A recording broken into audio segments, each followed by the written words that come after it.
अस्सलाम वालेकुम। Scene Vista में मैं आपको खुशामदीद कहती हूँ। मैं हाजिर हुई हूँ एक नई कहानी के साथ। तो शुरू करते हैं आज की कहानी। अपना करोड़ों का कर्ज चुकाने के लिए इस आदमी को जमीन से हजारों फुट ऊपर एक पतली सी बीम पर चलकर उस पार पहुंचना होगा। लेकिन आखिर इसकी ये हालत हुई कैसे, जानने के लिए देखिए हमारी आज की कहानी। कहानी की शुरुआत होती है काइजी नाम के गरीब लड़के से, जो रोजाना लॉटरी खरीदता और हार भी जाता। वो एक बेकार सी नौकरी करता था और अक्सर अपनी जिंदगी को कोसता रहता। उसे अमीर लोग पसंद नहीं थे क्योंकि वो टैक्स की चोरी करते थे। और एक दिन इसी गुस्से में उसने एक मर्सिडीज को लात मार दी। वो गाड़ी रिंको नाम की एक लड़की की थी। रिंको ने अपने बॉडीगार्ड से कहकर उसे उठवा लिया और अपने ऑफिस ले आई। कई साल पहले काइजी के एक दोस्त ने रिंको की कंपनी से कर्ज दिया था और काइजी ने उसकी गारंटी ली थी। लेकिन क्योंकि अब वो दोस्त बिना पैसे चुकाए भाग गया, तो अब ये सारे पैसे काइजी को चुकाने होंगे। कर्ज की कीमत अब ब्याज लगाकर 20 लाख येन हो गई थी। काइजी खुद को भी बेचकर इतने पैसे जमा नहीं कर सकता था, इसलिए रिंको ने उसे एक ऑफर दिया। जल्द ही एक सट्टेबाजी का मुकाबला होने वाला है, जहां उसके जैसे कई कर्जदार आएंगे और अगर वो ये गेम जीत गया तो उसका कर्ज माफ हो जाएगा। आखिरकार काइजी गेम खेलने पहुंचा, जहां कई गरीब अपनी किस्मत आजमाने आए थे। फिर यूकियो नाम के एक आदमी ने उन्हें नियम समझाए। हर खिलाड़ी को 3 स्टार मिलेंगे जिनकी कीमत 10 लाख येन होगी। सबको 12 पत्ते भी मिलेंगे जिस पर रॉक पेपर सीजर होगा। जब भी कोई एक राउंड जीतेगा उसे सामने वाले का एक स्टार मिल जाएगा। पूरी गेम जीतने के लिए उन्हें 30 मिनट तक 12 के 12 पत्ते खत्म करके 3 स्टार जुटाने होंगे। यूकियो के जाते ही सारे खिलाड़ी गेम खेलने के लिए आदमी ढूंढने लगे। तभी काइजी के पास फुनाई नाम का एक आदमी आया। उसके पास एक तरकीब थी। उसने कहा कि अगर वो साथ मिलकर खेलें तो सारे पत्ते भी खत्म हो जाएंगे और उनके तारे भी उनके पास ही रहेंगे। काइजी भी मान गया और दोनों एक साथ मिलकर खेलने लगे। वो पत्थर के ऊपर पत्थर फेंकते और कैंची के ऊपर कैंची, ताकि दोनों में से कोई भी हार ना जाए। लेकिन अंत में फुनाई ने जीतने वाला कार्ड फेंक कर उसे धोखा दे दिया।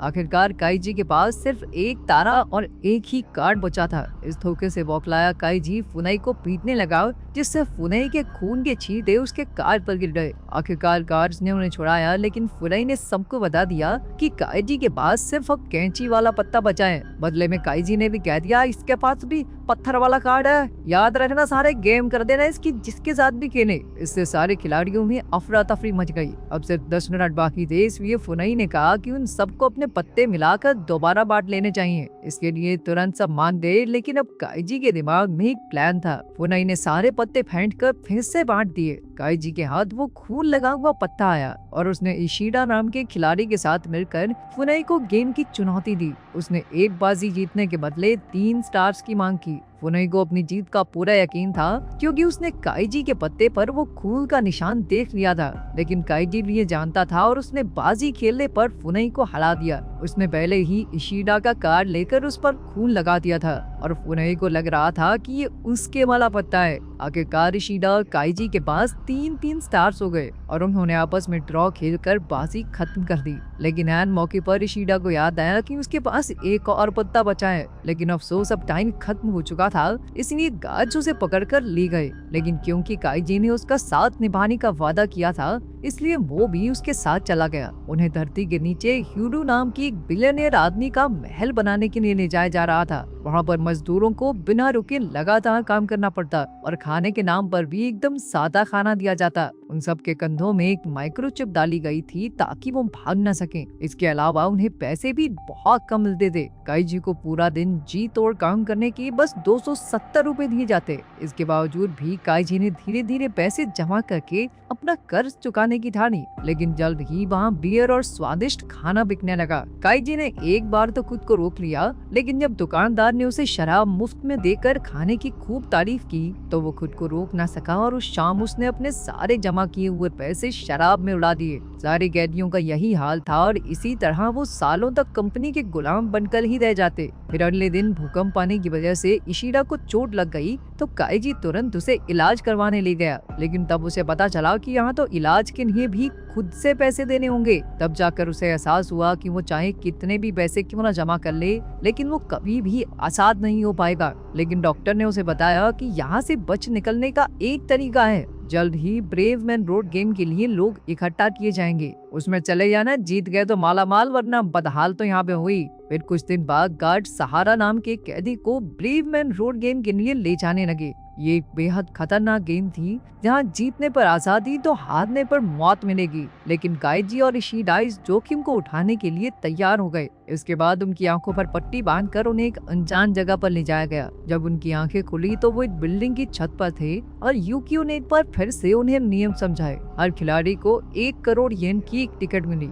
और इस रकम को पाने के लिए उन्हें सामने वाली बिल्डिंग की छत तक ब्रेवमैन रोड को पार करके जाना होगा। ये रोड हवा में 2 पतली तारों की बनी थी जिसमें से हजारों वॉट बिजली दौड़ रही थी। जो खिलाड़ी इन पर सीधा चलकर सामने पहुंच जाएगा उसे 1 करोड़ येन इनाम में मिलेंगे। असल में मौत का खेल देश के कई अमीर लोगों के मनोरंजन के लिए करवाया जा रहा था। पहले तो सारे खिलाड़ी काफी डरे हुए थे, लेकिन काइजी ने खुद खेल में हिस्सा लेकर सबका हौसला बढ़ा दिया। फिर यूकियो और रिंग को वापस होटल में चले गए जहाँ वो अमीरों के लिए खेल की कमेंट्री करेंगे। उधर काइजी ने सबके जूतों के बीच में लकीर खींच दी ताकि उन्हें संतुलन बनाने में आसानी हो। जल्द ही सब खिलाड़ी तारों पर आगे बढ़ने लगे और काइजी तो फिसलकर गिरने ही वाला था, लेकिन ऐन मौके पर उसने खुद को संभाल लिया। पर जैसे ही आसमान से बिजली कड़की तो एक खिलाड़ी फिसल गिर गया जिससे उसे जोरदार झटका लगा और वो अपनी जान से हाथ धो बैठा। इसी तरह एक एक करके कई खिलाड़ी अपना संतुलन खोकर नीचे गिरते रहे और आखिरकार सिर्फ काइजी, सहारा और इशिडा ही बाकी थे। और खिलाड़ी के गिरने पर अमीर लोग ऐसे खुशी मना रहे थे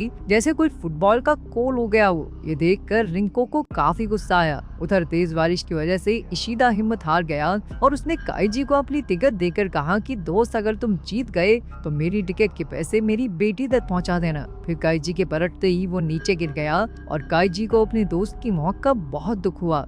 आखिरकार धीरे धीरे सहारा और काइजी जैसे तैसे ब्रेवमैन रोड पार करके दरवाजे तक पहुंच गए। उन्हें लगा कि वो जीत गए, लेकिन तभी काइजी की नजर ह्यूडो पर पड़ी और वो समझ गया कि कुछ तो गड़बड़ जरूर है। जैसे ही सहारा ने दरवाजा खोला उसे जोरदार धक्का लगा और वो नीचे गिर पड़ा। काइजी भी फिसला था, लेकिन उसने लटक कर अपनी जान बचाई और आखिरकार वो ब्रेवमैन रोड जीतने वाला पहला इंसान बना। जब काइजी ने अपनी जीत के पैसे मांगे तो यूकियो ने कहा कि इशिडा के पैसे उसे नहीं मिल सकते क्योंकि वो तो मर चुका है। इसके अलावा काइजी के इनाम से उसका कर्ज काटने के बाद सिर्फ $7,000 बचते हैं। इस धोखाधड़ी से वो गुस्से में लाल हो गया और उसने यूकियो पर हमला कर दिया, लेकिन गार्ड्स ने उसे तुरंत पकड़ लिया। खैर, उसका जज्बा देखकर ह्यूडो ने उसे एक और गेम खेलने का आखिरी मौका दिया। इस गेम का नाम ई कार्ड्स है और उसे यूकियो के खिलाफ खेलना होगा। इस खेल में दोनों खिलाड़ियों के पास 5 पत्ते होंगे। इनमें से 4 पत्तों पर आम लोग, एक के पास राजा और एक के पास गुलाम होगा।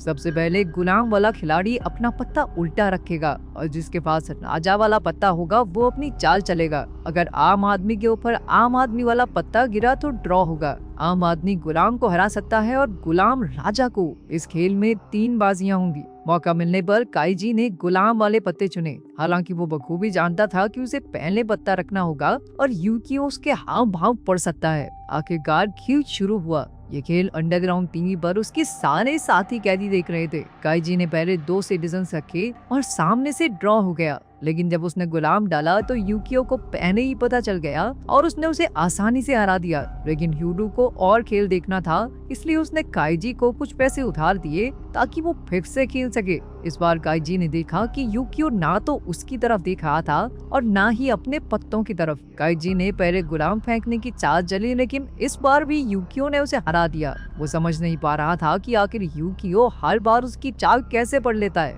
जैसे ही गार्ड्स काइजी को ले जाने लगे, उसने देखा कि यूकियो ने घड़ी पहनी हुई थी। आखिरकार उसे एहसास हुआ कि काइजी के शरीर में डाली उस चिप की मदद से यूकियो अपनी घड़ी में उसके दिल की धड़कन देखता था। जब भी काइजी गुलाम फेंकता तो उसके दिल की धड़कन तेज हो जाती। खैर, अब काइजी को पूरी उम्र गुलामी करके गुजारनी होगी। लेकिन फिर जब काइजी ने अब तक की सारी मुसीबतों के बारे में बारीकी से सोचा तो उसके दिमाग में एक प्लान आया। पहले वो बाथरूम गया और उसने रिंको को अपना प्लान बताकर 5 करोड़ येन उधार मांगे ताकि वो एक बार फिर से खेल सके। आखिरकार रिंको भी मान गई और ह्यूडो काइजी को वापस देखकर काफी चौंक गया। काइजी जानता था कि अगर उसके शरीर को दर्द महसूस हो तो उसके दिल की धड़कन लगातार बढ़ी ही रहेगी, तो उसने इसका बंदोबस्त कुछ इस तरह किया। फिर टेबल पर काइजी ने 3 कार्ड्स उठाए और अपनी गोद में छिपा लिए, लेकिन फिर उसने यूकियो से नजर चुराकर एक कार्ड बदल दिया। इसी तरह टेबल पर पड़े 2 कार्ड्स पर खून लग गया। खेल शुरू हुआ और अब यूकियो की हालत पतली हो रही थी। पहले राउंड में दोनों ने आम आदमी वाला पत्ता फेंका तो खेल ड्रॉ हो गया।